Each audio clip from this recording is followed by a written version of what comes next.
Assalamualaikum Sobat Football United. Ederson ini semakin dekat atau semakin kencang ya. Dikabarkan memang diincar oleh Manchester United. Bahkan kabarnya sudah ada beberapa proses yang dilakukan. Dan semakin dekat untuk bergabung dengan Manchester United. Tapi selalu ada pertanyaan nih, apakah Ederson adalah jawaban dari yang dibutuhkan oleh Manchester United? Apa sih sebenarnya yang dibutuhkan oleh Manchester United? Secara ringan amatiran, secara simpel, yang dibutuhkan oleh Manchester United adalah mencari pengganti Casemiro.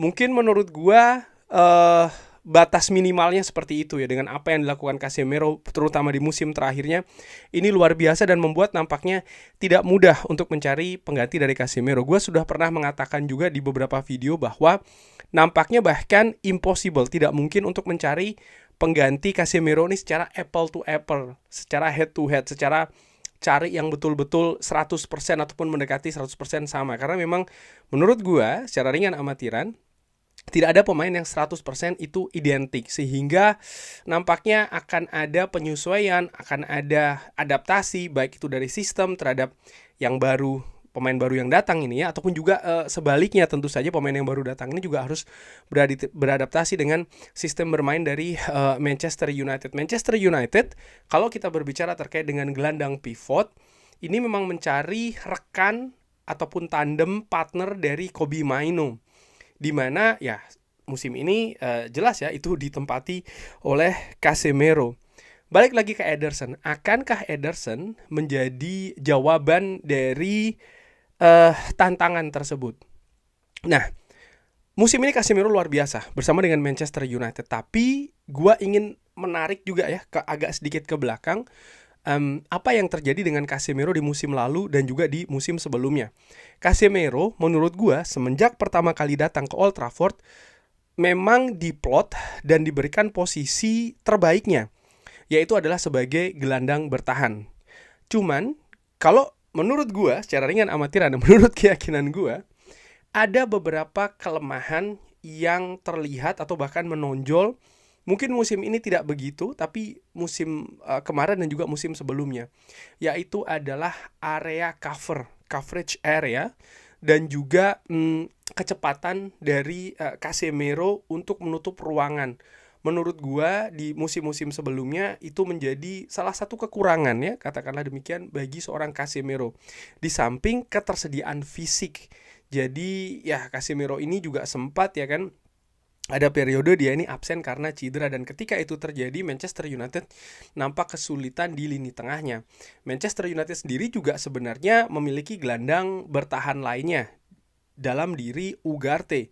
Tapi Ugarte pun juga dilihat sebagai seorang gelandang yang gagal untuk beradaptasi dengan sistem permainan di Manchester United, terutama kesiapan fisiknya di Premier League yang menuntut intensitas yang tinggi dan secara stabil. Ugarte nampaknya kurang bisa memenuhi hal tersebut. Di samping ya ada perdebatan apakah memang Ugarte ini juga memiliki daya untuk ataupun kekuatan atribut ya sebagai seorang gelandang pivot untuk mengalirkan bola ke depan dengan ya kemampuan imajinatif, katakanlah seperti itu ya, kreativitas untuk menyalurkan bola ke depan secara tepat. Ini juga salah satu kekurangan dari Ugarte. Nah, balik lagi ke Ederson, apakah Ederson memiliki hal tersebut? Nah, gue ingin mengajak Sobat Fubulante untuk melihat hal ini ya. Jadi secara ringan amatiran gue berusaha untuk membandingkan ini antara Casemiro dengan Ederson masing-masing musim ini ya, di Atalanta dan juga di Manchester United. Dari heat maps terlihat ya, dari fisik jelas Ederson jauh lebih muda daripada Ugarte 8 tahun. Posisi postur tidak begitu jauh, hanya berbeda 2 cm. Tapi yang menarik adalah dari heat maps.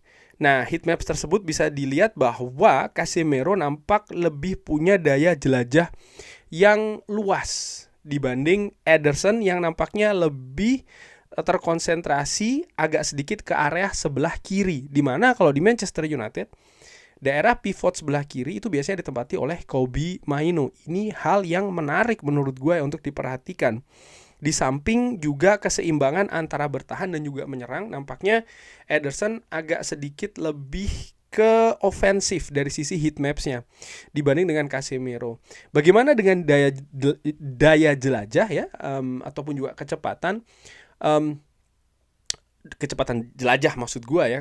Dari data yang gue dapatkan, yang mungkin tidak bisa gue tampilkan di sini, Ederson tuh sebenarnya salah satu pemain dengan area covering yang tertinggi di Serie A. Dari situ ada potensi yang bisa dikatakan mungkin ya sementara ini mungkin secara agak sedikit subjektif bahwa ya dia lebih baik dibanding Casemiro dari sisi untuk mengcover area, terutama area gelandang tengah. Walaupun ya kita tahu Atalanta bukan Manchester United dan Serie A berbeda dengan Premier League. Bagaimana dengan perbandingan lainnya ya? Bagaimana ketersediaan fisik musim ini? Baik Ederson maupun Casemiro hampir sama dari rata-rata menit bermain, walaupun total menit bermain dan juga pertandingan yang dimainkan masih lebih tinggi Casemiro dengan usia yang 8 tahun lebih tua dibanding Ederson ya, dibanding dengan Ederson. Dari sisi menyerang, gol yang diciptakan Casemiro musim ini fantastik, lebih tinggi ya dibanding dengan Ederson. Lalu expected goals pun juga demikian, walaupun secara realistis menurut gua angka XG ataupun expected goals dari Ederson juga secara rata-rata nih termasuk yang cukup tinggi nih dengan angka 4,36. Casemiro sendiri di angka 5,5. Bagaimana dari sisi passing, assist berbeda sedikit antara Casemiro dengan Ederson. Expected assist tapi ternyata Casemiro ini jauh lebih unggul dibanding Ederson. Big chance created beda tipis.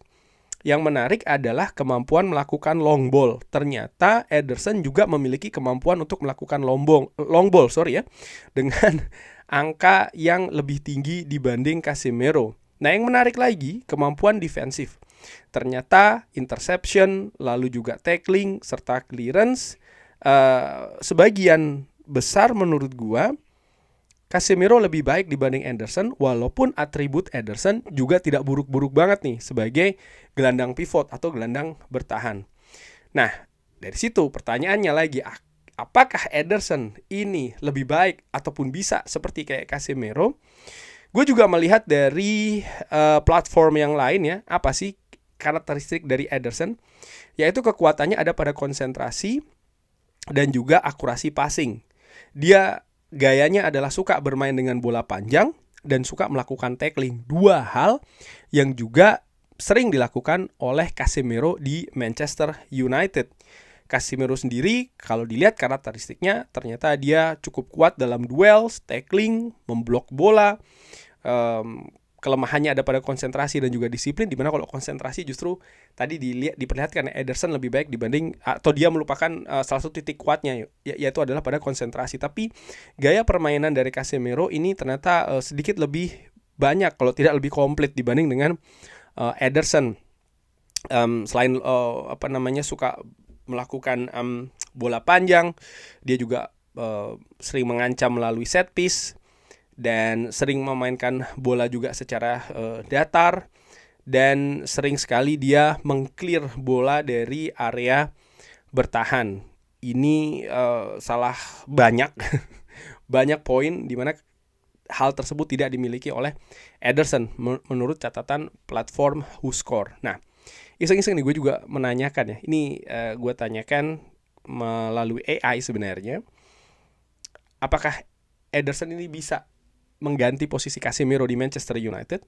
Kurang lebih jawabannya adalah bahwa Ederson ini memang bukan duplikat dari Casemiro. Casemiro ini memang world class atau kelas dunia dari sisi positioning dan juga sebagai pembagi bola long ball terutama yang handal. Sementara Ederson ini lebih distribusi yang langsung dan pendek dengan memelihara intensitas, garis bawahi, memelihara intensitas.